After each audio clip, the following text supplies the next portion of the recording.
Hello everyone, एक बार फिर आप सभी जुड़ चुके हैं हमारे साथ। हम पढ़ रहे थे ग्रुप थ्योरी और ग्रुप थ्योरी में एक सिमेट्री एलिमेंट्स हमारा बाकी रह गया था। नाम है उसका इम्प्रॉपर रोटेशनल एक्सिस या फिर improper axis of symmetry. Topic क्या है हमारा? इम्प्रॉपर रोटेशनल एक्सिस, जिसको हम एसएन से रिप्रेजेंट करते हैं। यदि मैं बात करूं एसएन को हम कैसे लिखते हैं, एसएन को हम लिखते हैं C N dot sigma H, या फिर इसको लिखते हैं sigma H dot C N. इसका मतलब क्या हुआ? इसको ऐसे लिखने का क्या मतलब हुआ कि जैसे इसका इसका यदि मैं मतलब देखूं तो हमारे पास क्या होगा कि हमारे पास reflection followed by perpendicular rotation, और इसका मतलब हो जाएगा rotation followed by perpendicular plane. इस लैंग्वेज को हम यदि एक एग्जाम्पल की हेल्प से समझे तो ज्यादा आसान रहेगा हमारे लिए। एग्जाम्पल हमारे लिए है PCl5। बहुत ही इंपॉर्टेंट एग्जाम्पल और बिल्कुल इजी सा एग्जाम्पल, जिसको आसानी से हमें एसएन समझ में आ जाएगी कि किसी भी मॉलिक्यूल में एसएन एक्सिस या फिर इम्प्रॉपर एक्सिस कैसे देखी जा सकती है। हमारे पास PCl5 की स्ट्रक्चर कुछ इस तरीके से होती है। 2 Cl ही एक्सियल पोजीशन पर, और ये 3 Cl जो है हमारे पास इक्वेटोरियल पोजीशन पर। TBP trigonal bi pyramidal structure होती है हमारे पास। यदि मैं बात करूं कि इसमें यदि मैं Cn यानी एक एक्सिस ऑफ सिमेट्री यदि इसमें निकालूं तो मैं क्या देखूंगा इसमें। हमने एक्सिस ऑफ सिमेट्री में अच्छे से पढ़ा था इसको, कि यदि यहां से मैं एक इमेजिनरी एक्सिस पास करूं और इसको 120 डिग्री से रोटेट करूं। दिमाग में सवाल आ सकता है कि 120 से ही क्यों कर रहे हैं, 180 से क्यों नहीं कर रहे हैं, 90 से क्यों नहीं कर रहे हैं? तो आप सभी की जानकारी के लिए बता दूं कि रोटेट हमें मॉलिक्यूल को इतनी डिग्री एंगल से ही रोटेट करना है ताकि हमारे पास जो बनने वाले स्ट्रक्चर हैं वो आपस में इक्विवेलेंट स्ट्रक्चर मिले हमें। इससे जैसे हमारे पास ये पहली स्ट्रक्चर है, इसको मैं किसी भी एक एंगल से रोटेट करूं तो बनने वाली दूसरी स्ट्रक्चर आपस में इक्विवेलेंट हो। इक्विवेलेंट का मतलब मैंने एक्सिस ऑफ सिमेट्री जब समझाया था तब उसमें आइडेंटिकल और इक्विवेलेंट स्ट्रक्चर कैसी और क्या होती है बहुत ही अच्छे तरीके से समझाया था। तो यहां से 120 डिग्री से यदि मैं रोटेट करूं, इसको 1, इसको 2, इसको 3, इसको 4 और इसको 5 नाम दे दूं, तो क्या होगा 120 से रोटेट करने पर इसकी स्ट्रक्चर आपको यदि मैं समझाऊं तो कुछ इस तरीके की स्ट्रक्चर होती है हमारे पास।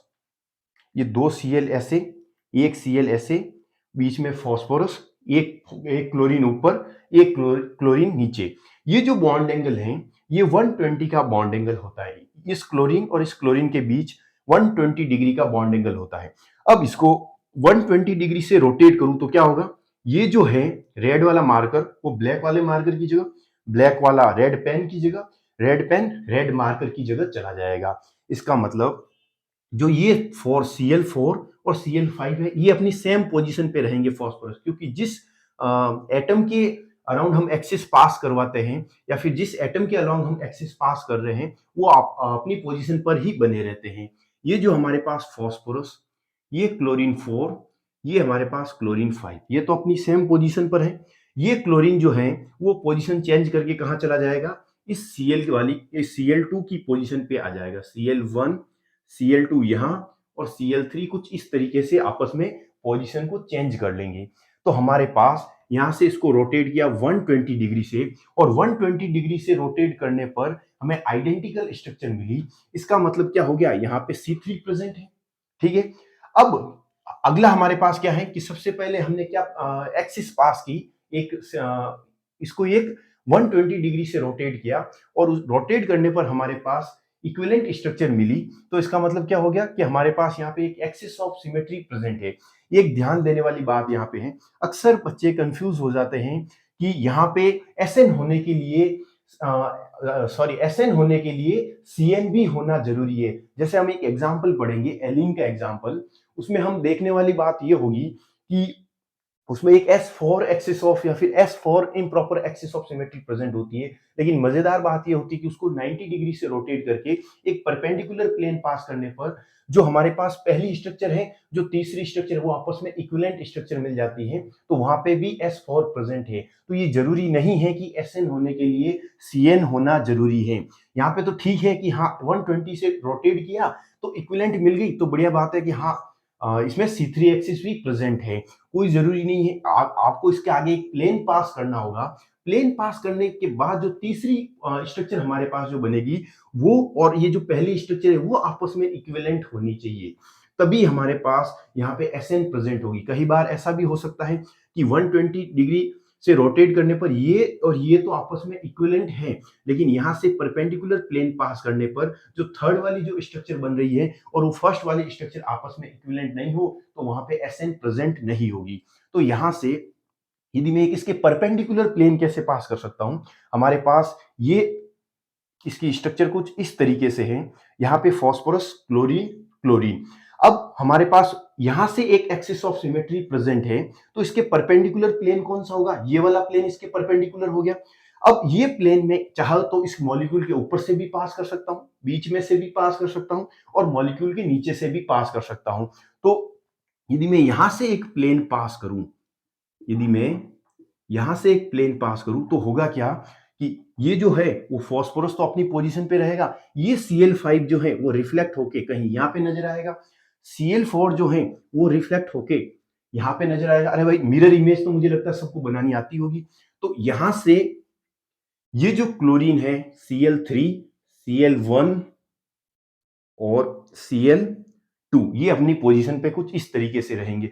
तो अब हमारे पास पहली और ये जो थर्ड, यानी फर्स्ट और जो थर्ड स्ट्रक्चर मिल रही है, वो आपस में आप देख सकते हैं कि इक्विवेलेंट स्ट्रक्चर है, क्योंकि फॉस्फोरस की जगह फॉस्फोरस फॉस्फोरस है, और क्लोरीन जो है वो आपस में एटम अपने पोजीशन को चेंज करते हुए एक इक्विवेलेंट स्ट्रक्चर बना रहे हैं। इस स्ट्रक्चर को यदि मैं इस स्ट्रक्चर के ऊपर रखूं, तो क्लोरीन की जगह क्लोरीन, इस Cl की जगह ये Cl, और इस Cl की, हाँ नंबर चेंज हो गए Cl के वो बात है, लेकिन एटम तो क्लोरीन ही है ना। इसका मतलब हमारे पास ये जो नंबर लगाए मैंने, ये खाली समझने के लिए है कि इसका रोटेशन किस तरीके से हो रहा है। बाकी जो रोटेट हो रहा है वो क्लोरीन एटम ही रोटेट हो रहा है। इसका मतलब ये क्लोरीन एटम रोटेट होके यहाँ आ गया, तो इसको इसके ऊपर यदि मैं रखूं, तो ये दोनों स्ट्रक्चर आपस में कैसी होगी? इक्विवेलेंट होगी। इसका मतलब मैं कहूंगा कि यहाँ पे ये है सिग्मा एच इसके परपेंडिकुलर, तो यहाँ पे जो है वो S3 improper axis of symmetry present है, या फिर improper rotational axis S3 present है। ये तो हो गया बिल्कुल इजी सा एग्जांपल। ये एक बिल्कुल सिंपल सा एग्जांपल और है, उसको हम समझेंगे। हमारे पास एक एग्जांपल है BF3, बहुत सॉल्व, इसको हमने एक्सिस ऑफ सिमेट्री में बहुत बार इसको देखा है कि इसमें जो एक्सिस ऑफ सिमेट्री प्रेजेंट होती है वो होती है C3। इसकी स्ट्रक्चर कुछ ऐसी, इस तरीके से हमने इसकी स्ट्रक्चर पढ़ी थी। एक फ्लोरीन, ये फ्लोरीन, ये फ्लोरीन, ये कुछ प्लेनर स्ट्रक्चर होती है, ये और ये इस तरीके की स्ट्रक्चर है हमारे पास। इसको यदि मैं प्लेन से बाहर, ये इस प्लेन में है, इसको उठा के यदि इस प्लेन में लेके आ जाऊं, तो हमारे पास यहाँ पे बोरोन और ये तीनों फ्लोरीन हमारे पास लगे हुए हैं, ठीक है। अब यहां से यदि मैं एक एक्सिस पास करूं, कैसे?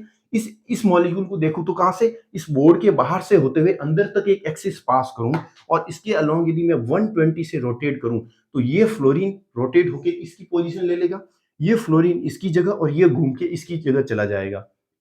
ये कुछ इस तरीके से अपनी जगह को चेंज करेंगे, ठीक है। तो यहां से एक्सिस कहां से पास कर रहा हूं मैं? इमेजिनरी एक्सिस इस बोरोन से होते हुए। यदि ऐसे समझ में नहीं आए, तो आप इसको इस तरीके से समझ सकते हैं कि हमारे पास ये स्ट्रक्चर थी, इसको हम उठा के इस प्लेन में लेके आ जाएं, और यहां से यदि मैं एक इमेजिनरी एक्सिस पास करूं इस बोरोन से होते हुए, और 120 डिग्री से रोटेट करूं, इसको 120 डिग्री से रोटेट करते ही ये जो ब्लैक वाला मार्कर है ये रेड की पोजीशन लेगा, रेड वाला कहाँ जाएगा? रेड पेन की जगह, और रेड पेन घूम के ब्लैक मार्कर की पोजीशन लेगा। इसका मतलब हमारे पास यहाँ पे मैं 120 डिग्री से रोटेट करूं, तो हमारे पास क्या स्ट्रक्चर? इसको यदि 1 नाम दे दूं, इसको 2 नाम दे दूं, इसको 3 नाम दे दूं, तो हमारे पास ये चला जाएगा F3, ये F1 और F2। 120 डिग्री से रोटेट करने पर इक्विवेलेंट स्ट्रक्चर मिली। इसका मतलब हमारे पास यहाँ पे C3 axis of symmetry present है।